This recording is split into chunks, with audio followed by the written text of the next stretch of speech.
Ce matin, j'ai reçu un appel frauduleux, on va en parler. Je vais faire des vidéos en 2025 qui vont vous parler un petit peu fraude internet. Mon objectif, ça va être de vous sensibiliser à la cause, et à l'idée et à la problématique. Je suis le référent technologique dans la famille. C'est à moi qu'on demande de réparer les imprimantes, de reconnecter les routeurs, de choisir les bons abonnements, de faire plein de trucs comme ça au niveau de la famille. Et c'est un peu pour ça que Arnaud Tuto Papa Bricole a pris son envol et que j'ai eu envie d'en parler un peu plus sur Internet. Aujourd'hui, malgré mon niveau de connaissance technologique, qui est correct, je ne suis pas non plus un expert en tout, mais ça va, j'ai failli me faire avoir. Je vais donc vous expliquer pas à pas la démarche qui m'a amené à pratiquement me faire avoir. Et ça va vous permettre à vous d'avoir des armes supplémentaires la prochaine fois qu'on vous appelle, parce que c'est très bien fait. Et même moi, j'aurais pu me faire avoir.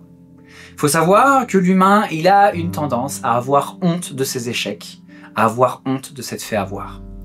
Et donc, on ne communique pas suffisamment autour de ces traumatismes. Ça peut être des agressions, ça peut être du racket, tout des trucs comme ça. C'est très dangereux tout ça, parce que on communique pas. Et donc, faute de communication, on protège pas d'autres personnes. Donc moi, dans cette vidéo, ce que je vais vous faire, c'est vous rappeler et vous donner des informations complémentaires. Moi, si j'ai pu me défendre, c'est aussi et surtout parce que j'avais entendu parler de ce type de fraude.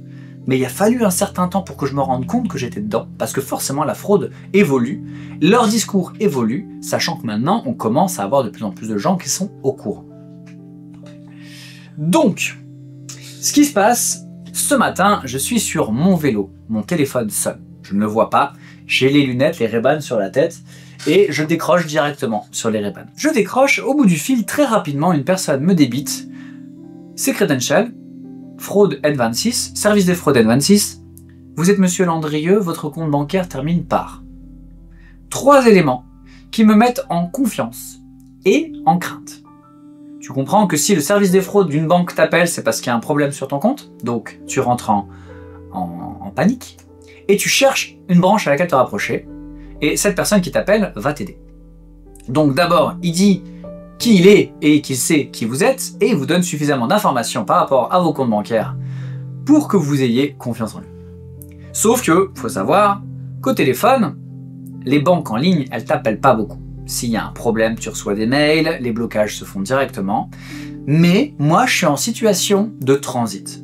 C'est pas pour rien qu'ils t'appellent à 8 h du matin ou à 18 h. À 8 h du matin, tu viens de changer de situation au boulot, tu viens d'arriver au boulot, tu viens de faire un transit, tu viens de t'énerver sur la route, tu n'as pas encore une nouvelle situation de concentration dans laquelle tu pourrais être pertinent et réagir positivement ou tout du moins être plus alerte. Moi, je suis sur mon vélo en train de pédaler, en train de faire gaffe aux voitures et tout ça, et j'ai quelqu'un qui me dit qu'il y a un problème sur mon compte bancaire. Pouf, je rentre en qu'est-ce qui va m'arriver, qu'est-ce qui se passe, est-ce que je suis dans la merde? Je me raccroche donc à cette personne pour m'aider. De là, la personne m'explique ce qui m'arrive et elle me dit il y a un prélèvement de 700 € qui va être effectué sur votre compte. Il faudrait vérifier s'il n'a pas déjà eu lieu et voir si c'est bien vous qui l'avez fait ou pas et s'il faut qu'on bloque l'opération. Donc il me dit qu'il y a un prélèvement de 700 € qui va se faire. Moi, j'ai pas fait d'opération à 700 € et je me dis bon bah va falloir bloquer tout ça. Donc moi dans l'idée je me dis bon si tu bloques les 700 €, tu vas devoir bloquer mon compte complet, ça va être chiant pendant quelques temps, bon je vais pas pouvoir accéder à mon argent, ça m'emmerde. Mais lui il a une solution forcément. La solution est la suivante, il te dit alternativement parlant, soit l'argent est débité et tu fais opposition, tu appelles l'assurance et ça te prend entre 3 et 6 mois de procédure pour récupérer ton argent. Soit il a une solution rapide, un protocole interne à N26 qui va pouvoir me dépatouiller tout de suite. Donc là, c'est de la manipulation où on t'envoie vers l'idée que ça va être compliqué, mais qu'il y a une solution un peu plus simple. Et puis de toute façon, tu me fais déjà confiance, vu que tu as déjà validé qui j'étais et ce que je pouvais faire pour toi. Donc tu es au téléphone avec quelqu'un que tu connais pas et il t'a fait rentrer dans un tunnel de vente. Alors, il ne te vend pas un service, il te vend une arnaque que lui, il a acheté sur Internet avec des bases de données et avec un protocole de conversation avec une fiche de route dans laquelle il va te faire rentrer dans un tunnel dans lequel tu vas pas avoir le temps de sortir. Et si je vous en parle, c'est parce que je suis allé très loin dans ce tunnel et que ça m'a moi-même choqué quand je me suis rendu compte de tout ce que j'avais dit avant de commencer à me méfier en fait. Donc, ces personnes sont efficaces, ils ont un tunnel de vente, un discours spécifique, psychologiquement construit autour des peurs des humains. Et ils te font rentrer directement là-dedans. Donc moi je suis là, je l'écoute et il me dit voilà, la possibilité c'est que l'argent sorte et que vous ayez 6 mois de transit avec votre argent, vous l'aurez plus, ça va être chiant, mais bon voilà. Ce qu'on va faire c'est que je vais vous faire rentrer dans le protocole accéléré chez nous parce que je vous ai au téléphone et qu'on a eu l'occasion de bloquer la fraude. Je commence à poser des questions. Parce que je dis, mais attends, il y a un problème, moi, mon compte en question, il peut pas aller au-dessus de 0, donc au pire, si tu me dis qu'il y a 700 € qui vont être débités, ils vont être refusés. Parce que j'ai pas la provision sur mon compte pour ça. Parce que moi, sur mon compte que j'utilise sur Internet, je mets une somme définie, et au pire, parce que j'achète des trucs sur des sites polonais, des fois, pour avoir des pièces, par exemple pour la télé de ma mère, et donc forcément, je me dis, c'est potentiellement plus facile de trouver mes données là-bas qu'ailleurs. Mais bon, après, Amazon se fait hacker, toutes les structures se font hacker, et même les structures de sécurité se font hacker. Moi, je vous conseille pas de prendre des VPN et tout ça, enfin, ça peut aider, hein, ça peut créer une petite barrière supplémentaire. Mais concrètement, même ces groupes-là, des groupes de sécurité Internet et tout ça, ils se font hacker. Donc, vos données sont sur Internet, et le mieux, c'est de se prémunir et de savoir comment ils vont essayer de récupérer votre argent, et comment ils vont essayer de vous arnaquer. Donc, le gars, il me dit... Voilà, ce qu'on va faire, c'est qu'on va créer, on va activer votre IBAN de sécurité. Il s'engage à rien à ce moment-là. Il te parle d'un protocole en interne que tu as raté. Parce qu'en fait, il te dit, je dis, mais il est où cet IBAN de sécurité, ça sort d'où? Ah ben, vous avez reçu ce code, cet IBAN de sécurité, avec votre carte de banque. Et généralement, ce que font les gens, c'est le mec qui me dit ça, c'est qu'ils se le mettent dans leur bénéficiaire. Et là, il t'amène quelque part où tu vas te retrouver. Une fois que tu y es, c'est plus facile pour lui de te dire de créer un bénéficiaire. Mais tu vas voir. Donc, il te demande d'aller dans tes bénéficiaires et d'aller voir si tu as créé ce bénéficiaire à la réception de ta carte en te disant « Ok, ben, mon compte de sécurité, je vais le mettre là, comme ça, si j'en ai besoin, je l'ai à disposition. » Ça paraît logique. Il te crée un protocole logique où d'autres personnes ont fait pareil. Donc, il te fait rentrer dans une boucle sociale où tu n'es pas le seul et où, au final, ce que tu fais est normal. Là, tu es dans le groupe bénéficiaire et il te dit « Bon, vous l'avez pas, votre code sécurité IBAN ?» Ben non, je l'ai pas. C'est pas grave, je peux vous le générer. Et alors, il fait pas l'erreur de te dire « Je peux vous le donner ». Parce que le donner, ça voudrait dire qu'il le possède. S'il le possède, ça veut dire qu'il a l'ascendant sur toi. S'il doit le générer, ça veut dire qu'il est encore dans une mécanique protocolaire et ce mot « générer » vient garder la confiance, parce qu'il va donc devoir cliquer à des endroits et demander l'autorisation de créer un compte IBAN sécurité pour t'aider. Et tout ça, c'est de la manipulation verbale. Faire très attention, ça va très loin, et encore à ce moment-là, moi je suis sur le point de faire quelque chose qu'il ne faut absolument pas faire. C'est-à-dire qu'à ce moment-là, moi je commence à tiquer, et là, je suis redescendu, j'écoute ce qu'il dit, j'ai déjà posé des questions, j'ai trouvé les réponses un peu bizarres, telles que le fait que, en fait, non, il a tout à fait le droit de débiter 700 €, que s'il laisse passer la transaction, il n'y a pas de souci. Au final, si la transaction, elle passe, il apparaît moins 700 € sur ton compte, bah, tu cliques dessus et tu fais opposition. Ça bloque ton compte, N26 te contacte par derrière en demandant pourquoi, demandant des preuves, etc., etc., et puis au fur et à mesure, ça se débloque. Mais là, il te dit qu'il a bloqué la transaction, mais qu'elle va arriver. Elle est plausible que quelqu'un ait récupéré tes données parce qu'il m'a demandé si j'avais déjà fait des transactions un peu cheloues sur Internet, et oui, j'ai déjà fait des transactions sur des sites polonais. Faut pas faire ça. Mais bon, soit. Et donc de fait, moi je me dis, bon bah je suis en tort, c'est possible que mes données aient été diffusées sur Internet et que quelqu'un essaie de faire une transaction avec. Il me demande si je me suis fait voler ma carte. Le gros avantage, c'est que chez N26, j'ai jamais réussi à activer ma carte parce que mon compte, mon PIN est mort. Donc ça marche pas. À chaque fois, il me renvoie des cartes et j'arrive pas à activer ma carte. Donc ma carte, tu peux me la voler, mais elle marche pas. Donc c'est pas grave, mon compte il fonctionne qu'avec mon IBAN et c'est là que ça devient dangereux parce que lui, il me demande Ce qu'il me demande, c'est d'activer un compte IBAN, donc de créer un bénéficiaire dans mon bloc bénéficiaire. Au moment où tu fais ça, tu crées 2 validations, où tu crées un compte, toi, auquel tu vas autoriser ton compte de communiquer en direct. Et ça, son objectif à lui, c'est donc de te faire créer ce compte. Et à ce moment-là, je dis, oula, il y a un truc qui cloche, c'est bizarre. Il y a trop de trucs bizarres. Et je dis, on va faire quoi avec ce compte sécurité? Ben rien, non, non, on va rien faire. Faut juste le créer. Ok. Et en fait, son but, c'est une fois que tu as créé le compte, tu es à 2 doigts de faire tous tes transferts. Parce que lui, il dit, le compte sécurité, le compte IBAN sécurité va protéger votre argent pendant que nous on valide, et comme ça il va valider sur 0, et à ce moment-là ça va bloquer la transaction, et ça vous évitera de passer par l'assurance. Sauf que moi je sais que de toute façon les 700 € ne peuvent pas passer, il n'y a pas assez d'argent sur mon compte pour ça. Donc de fait, je me laisse encore un peu avoir, mais là je commence à réfléchir, à écouter ce qu'il dit pour me renseigner et pouvoir vous communiquer ce qui se passe.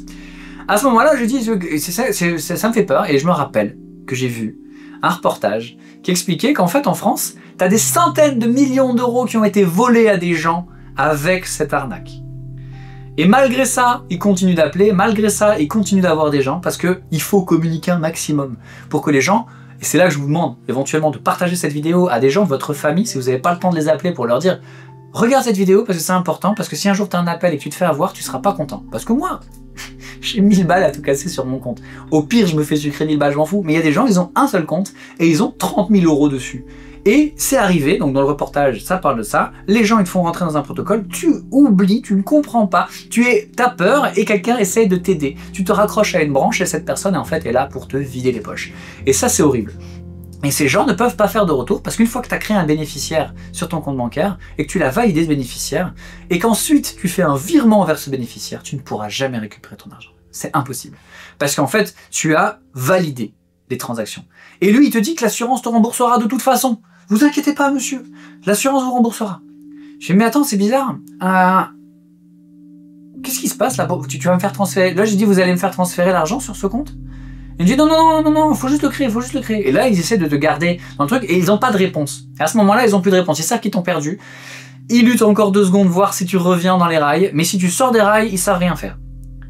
Parce que ça ne marche qu'en ligne droite, leur système. Dès que tu vas commencer à remettre en question leur système, ils savent qu'ils n'auront pas la validation. Donc, moi à ce moment-là, je commence à poser des questions et je dis, bah, écoute, c'est simple, je vais m'arranger avec l'assurance. Parce que là, non, tu me fais peur en fait.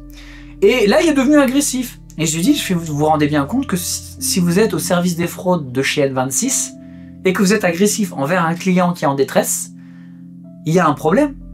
Ah, mais je suis pas agressif, je suis pas agressif. Il essaye de redevenir gentil, tu vois. Mais lui, il voulait clôturer sa vente. Il voulait, avec ses collègues que j'entendais derrière en vocal qui se marraient bien et tout ça, on parle d'une équipe, probablement 5 à 15 personnes, qui se rassemblent dans un bureau, qui ont acheté une base de données et qui appellent. Ils ont acheté une base de données et un protocole d'arnaque sur Internet. Et ils appellent, et ils appellent, et ils appellent. Et plus ils arrivent à close, et ils close, et ils close, et ils close. Et à la fin de la journée, ils ont peut-être fait 100 000 balles, les mecs. Juste en téléphonant à des gens et en leur prenant leur argent sur base de rien. Donc moi, je l'ai bloqué. Enfin, je l'ai bloqué, je lui ai dit, écoute, non. Et il me dit, ouais, mais j'ai votre adresse mail.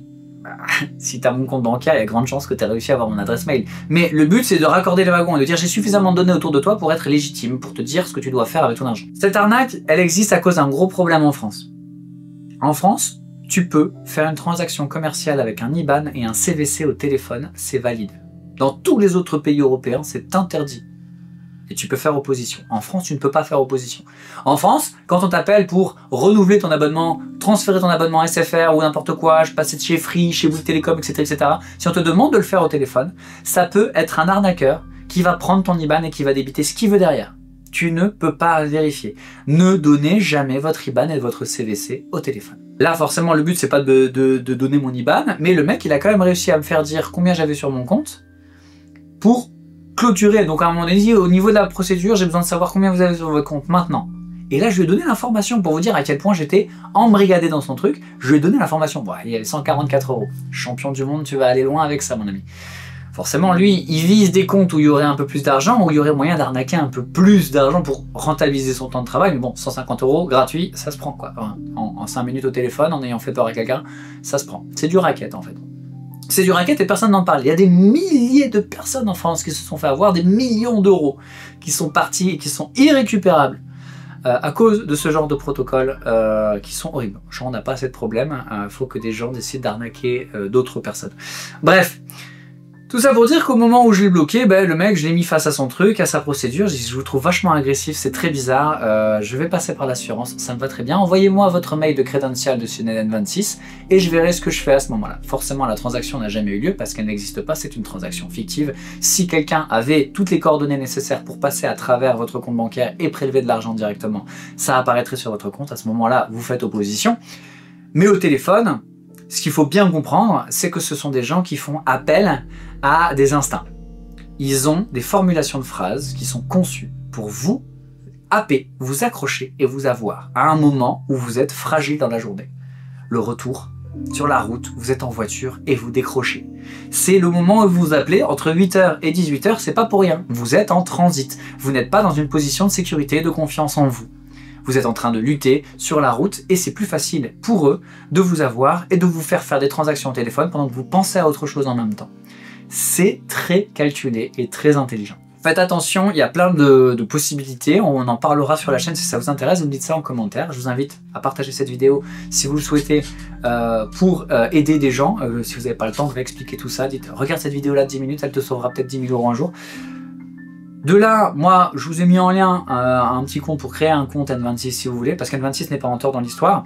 Juste avoir plusieurs comptes bancaires, c'est intéressant, parce que si vous faites vos transactions sur Internet depuis un compte dédié à ça, ça vous évitera de donner vos données principales de votre compte principal trop souvent sur Internet et qu'elles se retrouvent dans des bases de données. C'est le seul moyen que vous puissiez avoir de protéger votre compte, c'est de moins souvent possible utiliser votre compte principal sur Internet et d'avoir un compte auxiliaire. Alors il y en a plein d'autres, moi je vous ai mis un lien N26, je prends une petite dringuette vite fait, mais c'est pas le but de cette vidéo. Le but de cette vidéo c'est de vous sensibiliser à l'idée et on parlera d'autres fraudes Internet pour que vous ne vous fassiez pas avoir et que vous puissiez communiquer autour de ça et partager un maximum ces informations là pour que d'autres personnes ne se fassent pas avoir. Ça s'appelle la bienveillance et si on fait tout ça, les arnaqueurs ils auront beaucoup plus de mal à avoir des gens plus faibles que nous. Voilà. Je vous remercie de m'avoir écouté jusque là, j'espère que ça vous a été utile, j'espère que vous ne vous faites pas arnaquer et que vos fêtes vont bien se passer. On se retrouve en 2025 pour des vidéos conséquentes.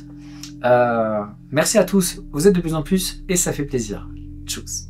Là ici, si vous allez sur N26 ou sur votre compte bancaire, vous avez des zones d'information. Là ici, si vous cliquez sur sécurité, vous avez protection du compte et là, dans protection du compte, vous avez directement ici tentative de fraude par ingénierie sociale et malware en Italie. Bon alors en Italie mais ailleurs aussi.